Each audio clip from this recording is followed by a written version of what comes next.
So, ayan. So, hello guys. So, today, i-discuss ko naman sa inyo kung paano i-access or gamitin ang ating Manara AI. So, pagka-open natin ng Iconic, ganito siya lalabas. Home, digital product. So, punta tayo ulit sa digital product. And then, pagka-click natin yan, lalabas yung ECA, Solex, tsaka yung Manara. So, sa baba, mayroong Manara. I-click lang natin ito. Pagka-click ng Manara, i-click natin yung Access Manara Now. So, kung first time mo i-open ang Manara AI, hihingian ka ng 6-digit PIN para every time na i-open mo yung Manara, ayan yung ilalagay mo na PIN. So, i-click natin yung Access Manara Now and then, ito yung lalabas. Pag lumabas ito sa new website, lagay nyo lang yung PIN ninyo na 6. And then, ito na siya. Okay? So, meron kang makikita rito ng mga patterns at saka mga indicators. So, ngayon, ito ang tawag dito, ito yung mga pairs. So, gold versus US dollars. So, ito, yung pair na to is gold, pero pwede ka rin makapag-search ng ibang pairs dyan like um, Euro versus USD. Ayan, kapag sinearch mo yan, lalabas yan. Ito, Euro versus USD. So, dito sa search bar, dyan lumalabas ang mga pairs or foreign pairs. So usually kasi ang tinitrade ko talaga gold is at DG30 kaya punta tayo sa gold. So ito gold, tapos ito naman tawag dito is time frame. Okay, so mayroon tayong 1, 5, 15, 30 minutes time frame hanggang 1 month. So yung mga time frame na to, kung makikita nyo ito yung mga candlestick, ayan, yung green tsaka red. Example kung nasa 1 minute ka, ibig sabihin, yung isang candle na to, nabubuo siya sa loob ng 1 minute. Pag natapos yung 1 minute, another new candle ulit. So, itong candle na to, nabuo siya ng 1 minute, 1 minute, 1 minute. Pero, pag lumipat ka sa 5 minutes time frame, ito na yung lalabas. Ibig sabihin, yung isang candle na to, na kulay green na mahaba, sa loob ng 5 minutes na buo yan. And then, ito rin isa, 5 minutes.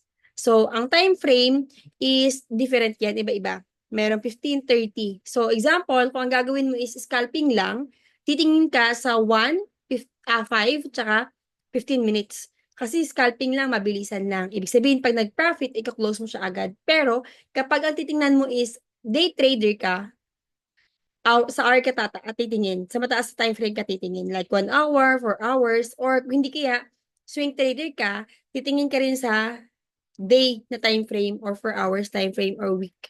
So, eto yung time frame na to is makakatulong para titingnan natin kung ano yung trend ng market. Okay? So, eto naman is kung ano lang yung gusto nyong style, kung bars, kung candle, usually candle naman ang ginagamit natin. And proceed tayo dito. Dito makikita ang iba't ibang mga patterns. Ayan, pagka-click natin yan, mawawala. Pagka-click naman natin yan, lalabas yung mga patterns. So, ito, ang nakikita natin mga patterns yan. Mayroong shark, crab, double bottom, head and shoulders, shark ulit, deep crab, at saka gartly. So, usually, ang ginagamit ko dito is double bottom tsaka gartly, tsaka shark. Depende. Kasi sa akin, ang nakita ko, gartly ang profitable talaga dito eh. Pero, depende naman sa iba ninyong confluence kung tama ba yung patterns na binigay. So, example, ito, yung kulay red, ibig sabihin ng kulay red is sell, and yung kulay green naman is buy. So, ibig sabihin, example, tingnan natin to. So, walang nailagay na indicator, ibig sabihin neutral. Wala siyang, yung AI natin ay hindi makapag-predict ng market kung buy or sell. So, neutral siya. And then, nasa 5 minutes time frame tayo. So, ngayon, kapag titingnan natin ang pattern na shark, na sell, i-click natin yung show. Pag click natin yung show, nawala ah, ang ibang mga patterns. So, as you can see, ano, palitin to, ayan. So as you can see, meron tayong stop loss, 3325.81. Entry is 3323.15. And yung target niya is 3317.64. And yung target 2 is 3314.24. Ngayon, as you can see, yung market ay nandito pa lang. Yung market ay nasa 3313.38. Ibig sabihin, wala pa siya sa entry point. Ang entry point is nandito sa kulay gray. Ibig sabihin, pag wala pa siya sa kulay gray, hindi ka muna mag-enter ng sell. Hintayin mo na yung market, akit dito sa entry point, and then, kapag nakarating na siya rito, that's the time to enter the trade. So, ang i-enter mo rito is sell. And then, ikakopy mo lang yung stop loss, yung target 1, tsaka target 2. Ganun lang siya kadali. Okay? So, ito ang example ng sell. So, tingin pa tayo ng mga ibang indicators na nasa current entry ang candle. Ito. So, example ito, um, ito yung entry point niya, crop, tapos buy. Ang entry point niya is nandito sa 3304.59. So, dito pa lang, nag-entry na siya, bumaba. So, ibig sabihin, lumapat na siya sa entry point. So, example, during that time, kung nakita mo to, pwede ka mag-enter ng buy and then umakyat siya kaunti, na-hit niya yung target 1. Okay? Pag na-hit niya ng target 1, bumaba ulit siya sa entry. So, pag bumaba ulit sa entry, as long as hindi na-hit yung target 2, pwede kang bumaba. Pwede kang mag-entry. Okay? As long as hindi na-hit ang stop loss, pwede ka ulit mag-entry.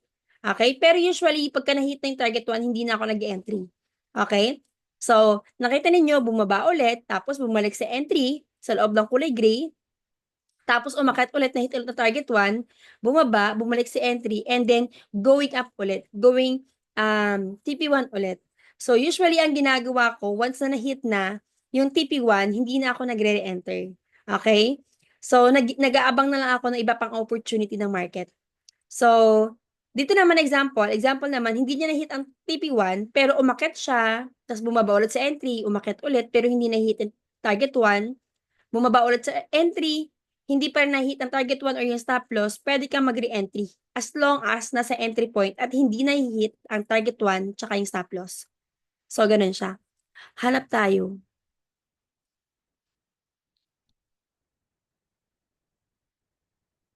Hmm. So, possible, naakit pa siya, no? So, wala tayong nakita na nasa entry point sa 5 minutes time frame. Tingin tayo sa 15 minutes. Ayan. So, currently sa 15 minutes, bababa siya.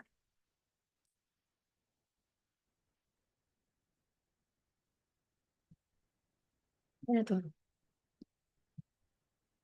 Ito sell siya. So, example ganito. Ayan.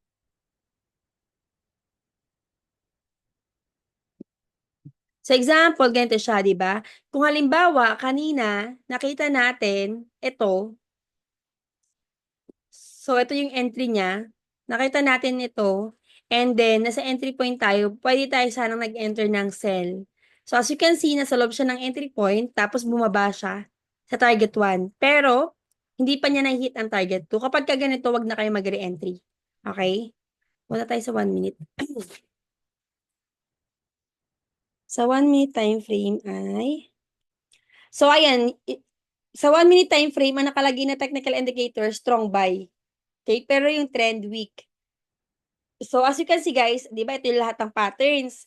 So kapag hindi kasi ako tumingin ng one pattern lang, ito siya. Kinalabasan ng lahat ng pattern. Ibig sabihin, ang ginagawa ko minsan ganito. 'Di ba nandito yung market? Ibig sabihin possible na letter D aakyat siya rito sa 3322.86. So possible na aabot siya, aakyat pa siya muna. Okay? So, possible yun. Ngayon, hanap tayo niyan. Ito, may sell.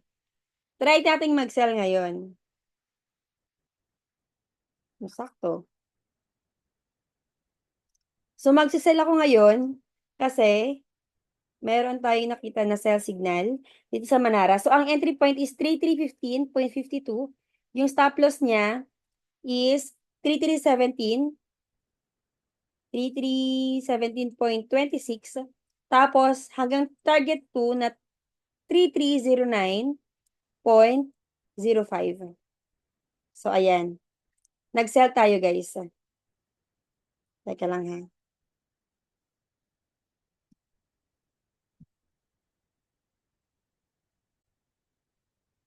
And guys, no, as you can see, tumutulo na.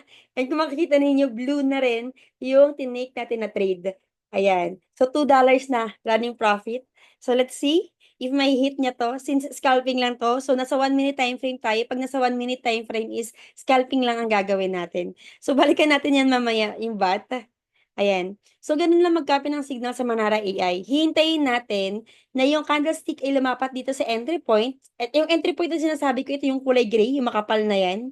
Yan. Sa loob ng kulay gray na yan, ayan yung entry point. So, pag lumagpas dyan or kapag wala pa dyan, huwag ka muna mag-entry ng trade. Mag-entry ng trade. Hintayin mo na umabot dyan bago ka mag-entry ng trade. Pero, pwede naman yon kasi ang ginagawa ko minsan is ganito. Di ba ganito nga, hindi pa nga siya umaabot sa entry point, wala pang entry point, pero nakikita ko na may pattern dito na possible niyang babalikan sa letter D. So, pwede ko i-take ang buy. Kung nagsimula ako rito sa letter C, pwede ako magbabay dito sa letter D. Okay? So, pwedeng ganoon ang gagawin natin. Okay? So, ayan. Depende naman yun sa risk appetite ninyo kung i-take nyo ba, mag-take risk ba kayo? Kasi kapag ganito, minsan, walang kasiguraduhan kung magpa-profit ka or hindi. Pero, depende sa risk appetite mo kung i-take mo siya or hindi. So, ganun. Tingin pa tayo ng ibang patterns kung may makita pa tayo. So, shark. So, anyway, ayun, kanina may nakita tayong bat sa 1 minute time frame. Ito yun. Balikan natin yan mamaya. Okay? Umakyat siya ulit sa entry, but it's okay. As long as mayroon tayong stop loss, tsaka take profit, hindi tayo kakabahan. Kasi automatic naman yan magko-close. So, ganun siya sa chart. Ngayon, proceed naman tayo sa monitor. Ayan. Sa monitor naman, ito yung makikita natin. Ayan. Mayroon na siyang chart dito, and then, mayroon na rin siya ditong symbol, pattern, time frame, status, date, tsaka reward, tsaka risk. Nga lang, medyo mabagal yung aking internet, kaya hindi siya naglo-load. No? Teka lang. I-reload disk ko lang. So, hintayin natin na mag-reload to. Mabagal ata internet ko. So, proceed tayo sa notification. So, sa notification naman, dito, automatic mo na lang siyang ikakopy nang wala ka nang titingnan na chart. Okay? So, halimbawa ito, magbibigay siya ng symbol kung ano yung symbol na i-trade mo. Example, Euro versus Great Britain. Ang symbol niya is sell, and then yung pattern is Gartley. Sa 5 minutes time frame. Eto na, kakopy mo na lang to automatic yung entry point, 0.85037, yung target, 0.849, ang stop loss, 850,652, and yung reward risk is 3.85. Ngayon, nakalagay din dito kung anong date at anong time niya sinend. So, ito, sinend niya ng 6:35. So, ngayon is 6:58 na. So, medyo late na. Ibig sabihin, huwag natin i-copy ito. Kasi medyo late na siya ng ilang minutes. So, dito naman, sa notification, usually, ang kinukuha ko rito is yung mga risk reward na $4 pataas ang tinetrade ko. Example ito, Euro versus Great Britain, Japan Yen. Euro versus Japan Yen, sell, tapos shark, tapos ikakopy nyo lang entry, tapos yung stop loss, tapos yung reward risk niya is $4.78. So, ganun lang siya, guys. So, pwede nyo rin siyang i-connect ang Manara AI sa Telegram. So, click nyo lang to sa phone ninyo, and then start bot lang. Tapos automatic, may mga instruction naman dyan kung ano ang gagawin ninyo para makakonect. So dito, kung i-connect ninyo ang inyong Manara AI sa Telegram, hindi na kayo mag-open ng website. Automatic, sa Telegram, may marireceive kayo ng mga notifications ng signal katulad nito. So, since nakakonect ito sa Manara AI, ito. So, ito yung makikita ninyo. May mga patterns na rin dyan. Pero, ang kagandahan dito, mas connected kayo sa Telegram, is hindi kayo mahihirapan na tumingin ng chart. Kasi, mayroon na siyang chart or picture na ilalagay. Tapos, nandun na rin yung entry, nandun na rin yung stop loss, nandun na rin yung take profit. So, medyo mas okay kapag connected ka sa Telegram. So, balikan natin yung ating monitor. So, hindi pa rin naglo-loading yung ating monitor. So, sa monitor, parang ganun lang din sa chart, kung ano yung diniscuss ko kanina sa chart. Pero kagandahan niya dito is mayroong symbol, may pattern, may time frame. Parang yung nasa notifications, nandito na rin siya sa ilalim. Try nyo tingnan sa inyo kung maglo-load kasi sa akin mabagal at ang internet ko. So, as you can see guys, balikan natin yung signal natin. As you can see, going TP1, ang signal na kinapin natin. So, it's running $5 na, no? 4.50. Ayan. Running $5 ang ating profit sa signal na tinake natin sa Manara AI. So, let's see if may hit niya ang TP1 and TP2. So, siguro, ano ba? Hindi ko na ipapakita kung may hit ba. Pero sige, let's see na lang. Hintayin ko na lang. Kasi tatagal yung recording if hihintayin natin eh. Pero let's see. Hintayin natin na ma-hit yan. So, possible kasi ng mga ilang minutes pa yan eh, bago ma-hit. As hindi pa naman nag-load yung monitor. So, ayun. Habang naghihintay rin ng monitor. So, ang nakaset kasi sa akin hanggang TP2. So, medyo matagal-tagal to. So, siguro mga iti-take pa ito ng mga 10 minutes pa. Pero let's see. Downtrend pa rin kasi yung market, bearish eh. Kaya more on sell ang mga signals. Ayan. Ayan. Going TP1, guys. Picture natin to. Copy lang tayo ng signal sa Manara AI. So, ang kakaganda ng Manara AI kasi once na wala pang binibigay na signal ang mga educator natin, pwede kayong tumingin dito sa Manara AI para tumingin ng signals. So, ganun yung kagandahan niya. So, pipiliin nyo lang talaga yung pattern na susundin ninyo kung ano yung magpa-profit talaga. So, yun.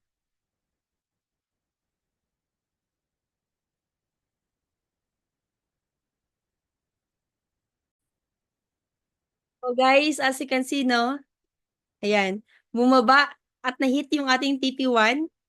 No? So, ganyan kadali mag-copy ng signal, mag-copy ng signal dito sa Manara AI. So, kahit hindi mo siya bantayan actually, kahit pabayaan mo lang siya, okay lang as long as may nakalagay ka na stop loss saka take profit. So, ganun lang siya gamitin ng ating Manara AI. So, if you have any questions on how to use it, just DM me in my TikTok account or in my Facebook para mag-guide and ma-assist ko kayo kung ano yung questions ninyo. So, God bless!